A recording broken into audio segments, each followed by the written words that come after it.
Growing up, I'm from the Bronx, New York, and my parents are from Kumasi, Ghana.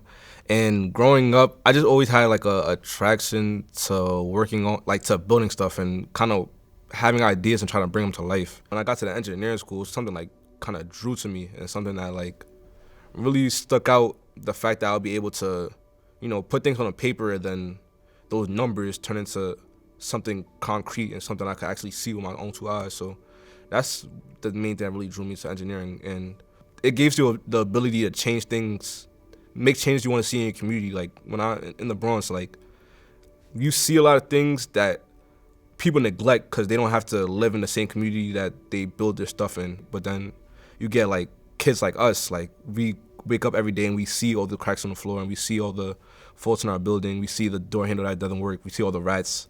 Like as an engineer or as people, you should have like that common love to like to be able to reach out and help people and see that like there shouldn't be any injustice that should happen to people because we're all people and we all have to experience these things. But when I got into engineering and then I learned about something called environmental racism, that just turned my whole world around.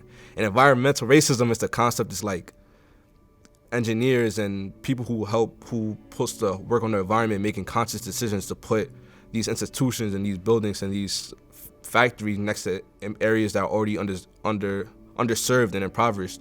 And like the people who design it, they know it's necessary. Like you have to treat the waste that goes around, but they also know they don't want to see it in their backyard. They don't want to see it in behind their white picket fence in their suburbia concept of America. So it's like it's important for us to be represented in those spaces in like engineering, because if we're not there, they're gonna make decisions for us that are negative, that's gonna be extremely negative for us.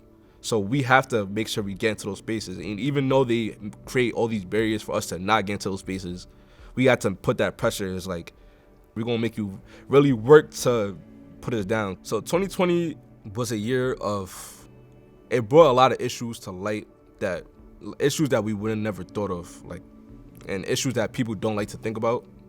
And the main job of engineers is to solve problems. And you sit there and you think really hard about different things, like how I could solve these problems in different ways I could go about to find a solution. But then some of the issues we faced in 2020, like COVID, just face like having inequality put in our face. Like we're sitting in front of the TV screen, we cannot not see George Floyd getting killed by a police officer. Like things like that. You see those problems, it's kind of hard. It's like, dang, like I'm sitting here, I'm thinking so hard about how to solve this issue. But if people don't care enough to even want to solve the issue, how, like, where do we go from here? 2020 was the realization that we gotta look within ourselves to solve these issues. And the way I think about it is that if I could help my community and I could push my community forward, then there's gonna be another one of me in another community that's gonna have the same idea. And from me doing that for my community, they may be inspired and learn that, okay, I could do that I'm from the Bronx, I could do that for Philly, or then somebody say, oh, I could do that for DC, or someone could do that for Miami. So, just working from there. So just 2020 made me realize that you gotta just work on your community, and eventually we'll come together and be able to, have a united force that could, make some institutional change.